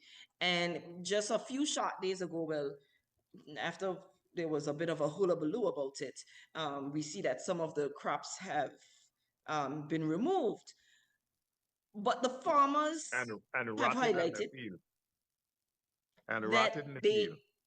they did it, and it reeks not just of rotten vegetables, but it reeks of a bad. I gotta switch into my most Angolianness here. It reeks of a certain level of bad-mindedness. Yes. and I want to quote somebody from within my district, a certain level of lominiousness That was for a them good to one. go Yeah. and plant crops that they knew they had no intention of reaping, selling, because you see, this is where, and I shouldn't But say then that they they should didn't have have. then they should have given them a way. I have an open house to say No, people you come see, and harvest as you wish. this may very well be another case of they made a decision but could not stand by it. They made a decision to plant these crops, but when the farmer said, well, government is competing with us, then they backed off. So they let them rot. It goes to show that it is a character trait of a particular minister to make a decision, and when criticisms come, he cannot stand by his decision. He cannot justify his decision. And even if the decision was a bad decision that you needed to course correct, he refuses to admit he was wrong. And so we see it, we go back, we now see it with those crops that were left to rot, the cabbages that were left to rot, they're no longer there. I am certain they did not use them unless they're using them for animal feed. But they certainly could not sell them, not give them away for any kind of human consumption. It just speaks to the wanton waste. Because Merrick, you can come in here because I know you asked questions in the house regarding the amount of monies that was put into this project. This is the monies you spoke about earlier. This is the way that you say the monies disappear before our very eyes. There's a TikTok sound that goes, this summer you're going to see me outside, you feel that breeze pass, it go whoosh. That's me. When you feel that breeze pass, whoosh. That's Angola's money is That's going. our money is going. Thank you. Yeah. Gone. No, what did Aristo say? It's Out of here. You gotta make the song. You gotta make the song.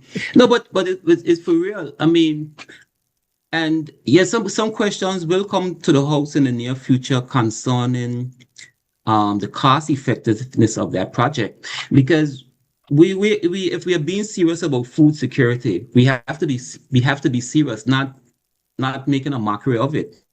What would have if the stories we're hearing that the food was grown and then just had to be discarded?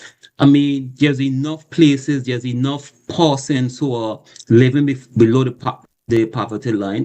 Dr. Webster have spoken many times. In 2025, we came to the house as part of our budget package to increase the subvention for persons who are living below the poverty line. That was done. So there are people who need it. There's the old people homes, there's schools, there's a school feeding program that I show many of this food. So to leave it go to waste like that in a country that cannot afford to waste it, what was the cost? Because there was we've seen persons walking down there who weren't members of the Department of Agriculture working there. Were they paid? Were they on volunteer service? What was the water amongst use? Was the water paid for? Because the people of Angola at the end of the day is going to have to know, was this project worth the money? Was this project worth the money? And not even going into agriculture. In my budget debate, I argued that we were talking about food security, we're talking about people, but when you look at what was put in the budget for 2026 as opposed to 2025, there was a decrease. But then you're saying you're so more interested in food security. How are you more interested and then there's a decrease? You increase the budget at that point in time by almost $80 million, but you couldn't find an increase for food security. Because I keep saying this thing about people first. People first is like, there's a country that used to say, if you don't bang me, you're not love me. That used to go around one time. This is what it feels like. They're showing their love by banging the people of Angola. Because every time I turn around, I'm trying to figure out how are the people being put first. Because I'm not seeing it. I am not seeing it. The people of Angola. We don't anticipate seeing it. We said it before. when they say people force, ask yourselves, who people?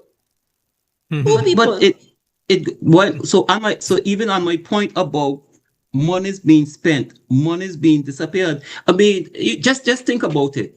Y- Our this administration, and I'm gonna have to call it, are making cabal-like moves when they go to executive council, make decisions to spend, I don't know, thousands, maybe millions in dollars to pay a company, and the people of Angola has no record of it, how it was paid, why it was paid. There is no record of it, just wiped clean from the executive council minutes.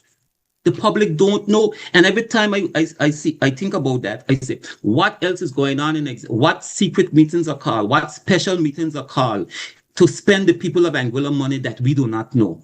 Because if you do it once, I believe you can do it twice. And if you do it twice, I believe you can do it 3 times. So the people of Angola are being blindsided. It's like a magic trick. Is watch this out here, watch this out here, watch this out here.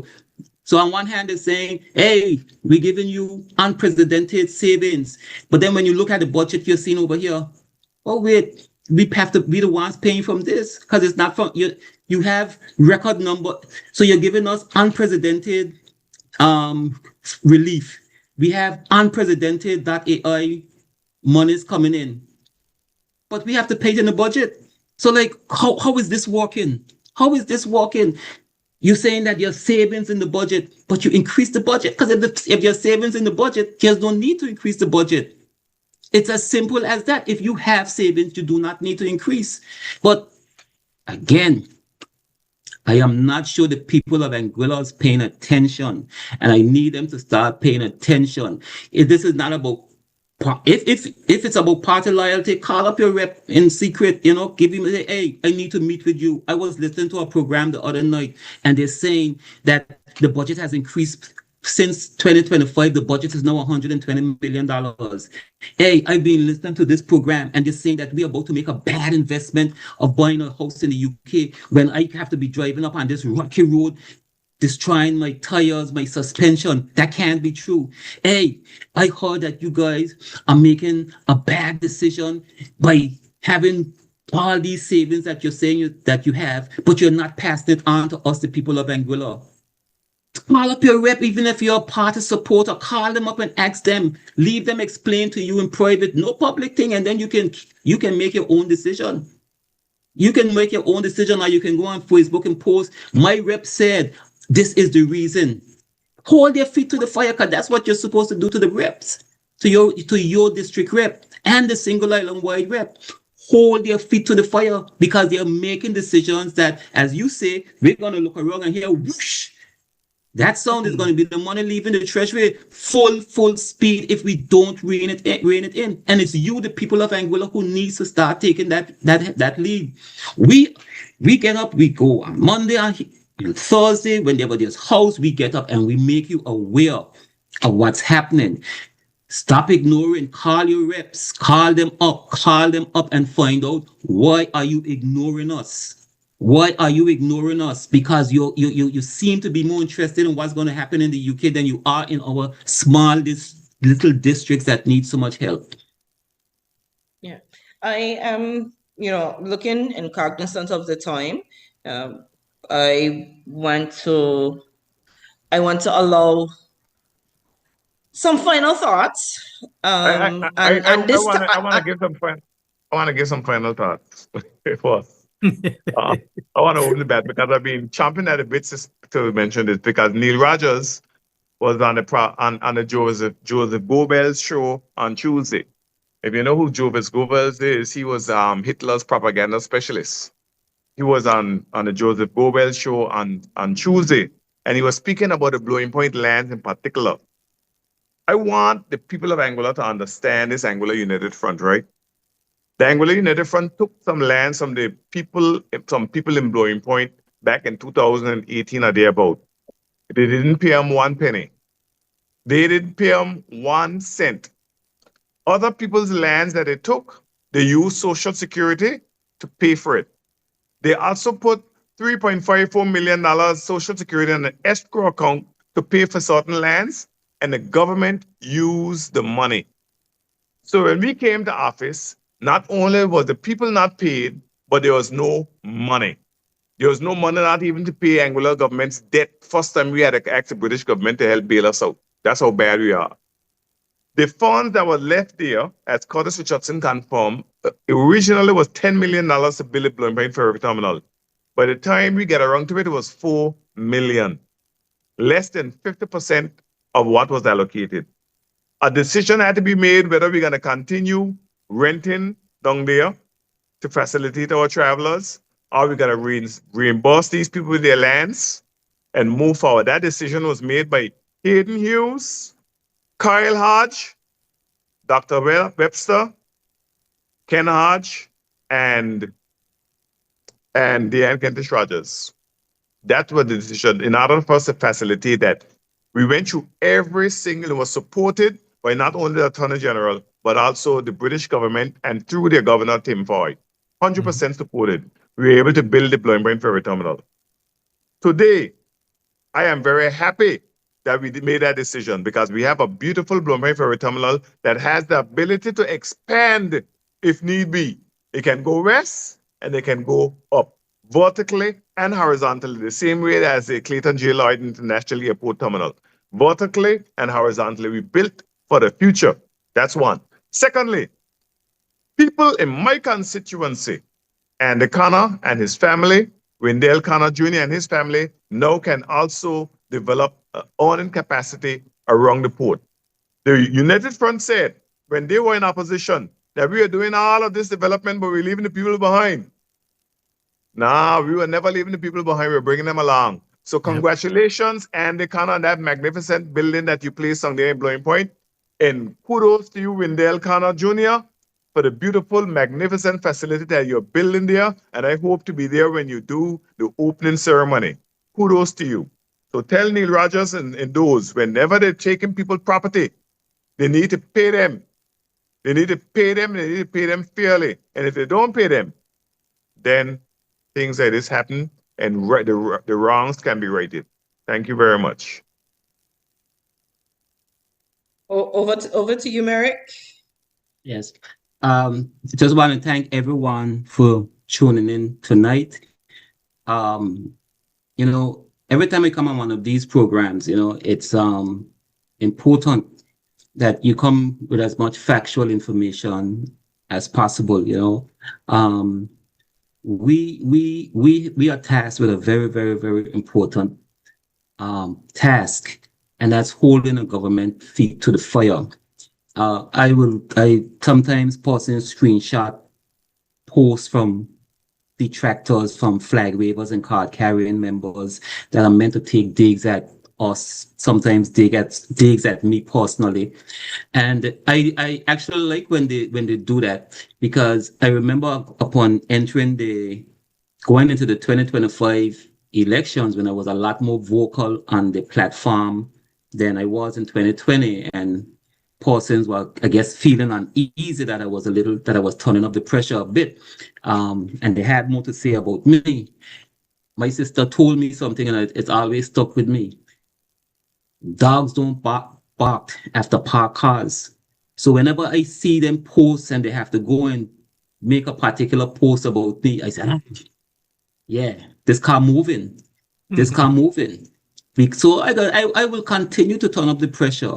I will continue to bring the facts to the people of Anguilla. I will continue for the people of Anguilla to be aware of what's happening. Because if for months an administration can go on press conference and say to the people that I represent in Road North that there wasn't no money left for a road that would help not just the people of Anguilla, because every time there's a road accident in the George Hill area, people use that road to drive out through Natal.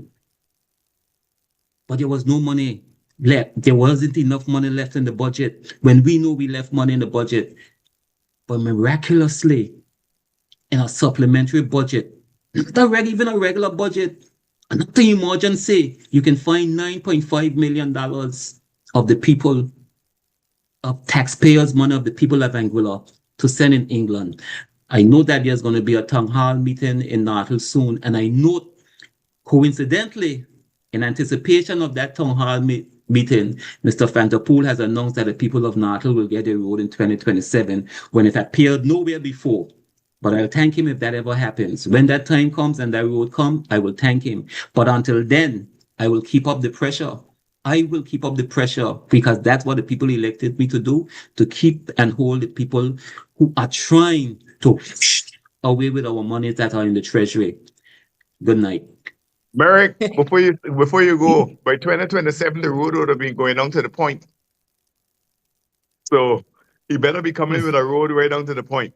We know. You know, Merrick, to your point in terms of there not being any monies in the budget in 2025, but we heard that the monies were ring fenced for the house, the 16 million from the 2025 budget. So, you know, very, very, very questionable. And I just want to say, Dr. Essa, before I let you on, I am bringing this portion of the show to an end, but I want you to stick around because there's something else that I want to address, but I want to address it separately from this portion of the show. So Dr. Essa, I'll turn over to you to wrap up on this part, and then we'll come back for just one shot bit.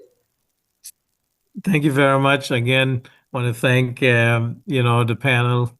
Thank you for hosting, Gleneva. I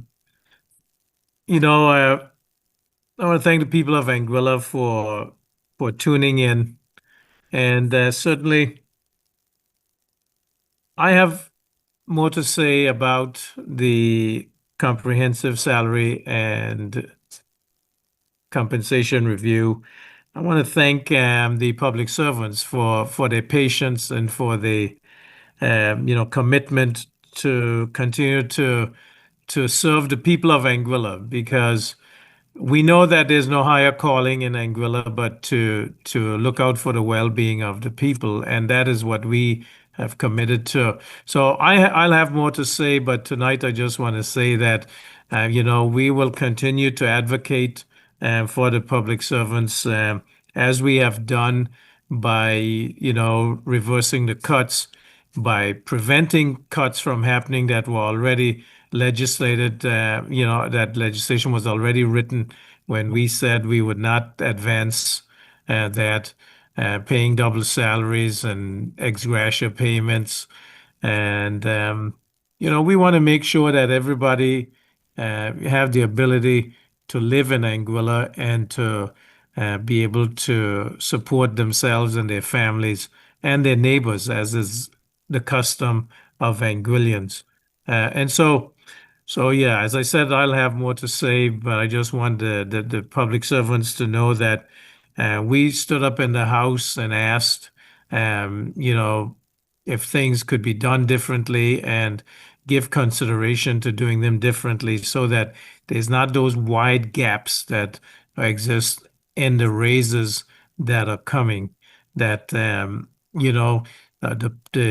those persons who have been graded in the bottom tier need to have raises that reflect, where things are right now in 2026 and what is anticipated going forward.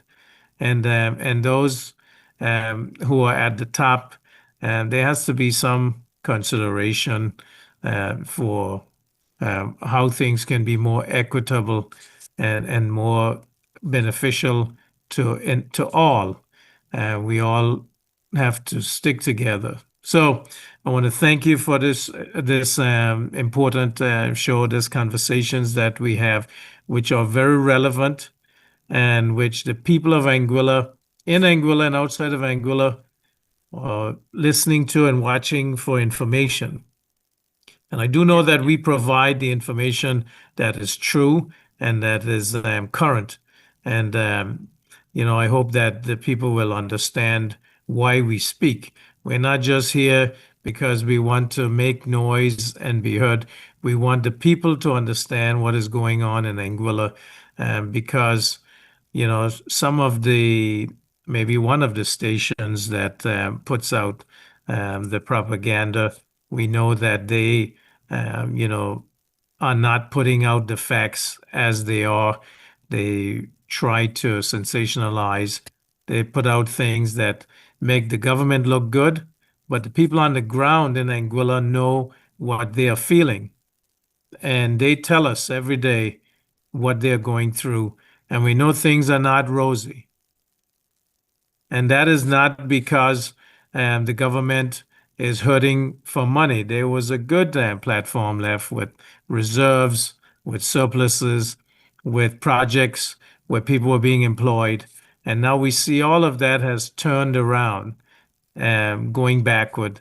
And because of decisions that are made, conscious decisions made by this current administration. So I want to say, that we will continue to advocate and to fight for the people, whether we're in opposition or whether, with God's help and the help of the people of Anguilla, we are back in the seat of government. We'll continue to make sure.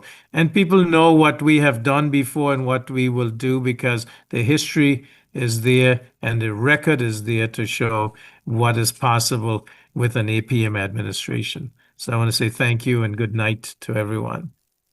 All right. So before we go, I want to just provide just a few comments to wrap up on what was said throughout the night, and then I want to go on to something else. Listening to the conversation, and there were persons who were very loud during the GST debates. Cut the public service salary. They are paid too much. But the public service carried this country on their backs. Correct. For years. When COVID shut us down, it was the public service that kept us going. It was the public service and the public servants whose salary ensured that the shops kept open, ensured that people can eat. And so it is through their sacrifice of almost, what's that? 18 years? 18, yeah. Their sacrifice of 18 years is finally being rewarded. And I think, Mr. Hughes, in your presentation, you spoke about, and Dr. Epstein, I know you've spoken about this in terms of the hazard pay and persons within particular areas of government, firefighters and the like, who for a very long time have not seen anything. And so this review, I am certain there are persons who will thank the APM for having the foresight to bring this review about. But they are also expecting that the current administration will do the right thing and not just swallow the recommendations wholesale, but to fix it. And so I do stand with them in hoping that there's some corrections, there are some things that are brought back to the House to make what is wrong right. They have shown that they have no problem with changing gears when things are wrong. Do the right thing. Even if you're not going to take acceptance for it, do the right thing. And so on that note, I want to switch. Over the past few weeks, the past week in particular, we've seen a number of persons who've passed away. Merrick, I know your district was hit particularly hard by a number of deaths within your community. But there's one person that in particular that I would like to pay tribute to, and that's Mr. Leroy Richardson, Brother Lee. You know, we always joked, we had a very strange relationship. And we always joked because we say we are family by proxy, because him and my mom, they share a brother. And so a lot of our conversations surrounded some of that. And so tonight I just wanted to say to his family, to the persons who are mourning his loss, you know, may you find comfort. I pray for strength for you and to all of the families in Anguilla who are mourning at this time. It feels there are times when, you know, we are speaking about some of these things and persons say it just feels so heavy with everything else that's going on. And so we want to acknowledge that. We want to acknowledge the tremendous loss that our communities are feeling. And death does not discriminate. We've seen from young persons to old persons and persons in between. And so, you know, I just wanted to say that we are standing with the families. We are praying for you. We are praying for strength. Within, I know my former classmates, we've had 4 persons within our grouping who've lost parents within the last week. And so it has been heavy. And I think I just wanted to acknowledge that, to end on that. And Brother Lee's presence will certainly be missed. I thoroughly enjoyed every opportunity that I had to interview with him. It was a pleasure, and he really brought his expertise within journalism, and this is true journalism, Hayden, and not the types that we've spoken about earlier, to Anguilla. From a child, you know, we heard get on board the train every Saturday morning with those sessions that he had on Saturday mornings. And then you hear the carnival train is coming through, you know, as we enter into the carnival season. His voice and his presence will surely be missed.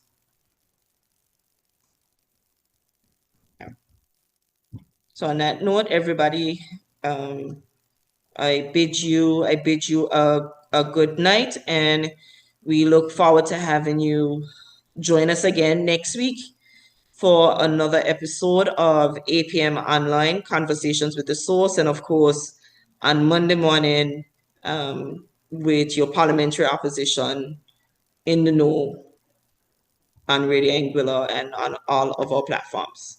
So again, good night to everyone.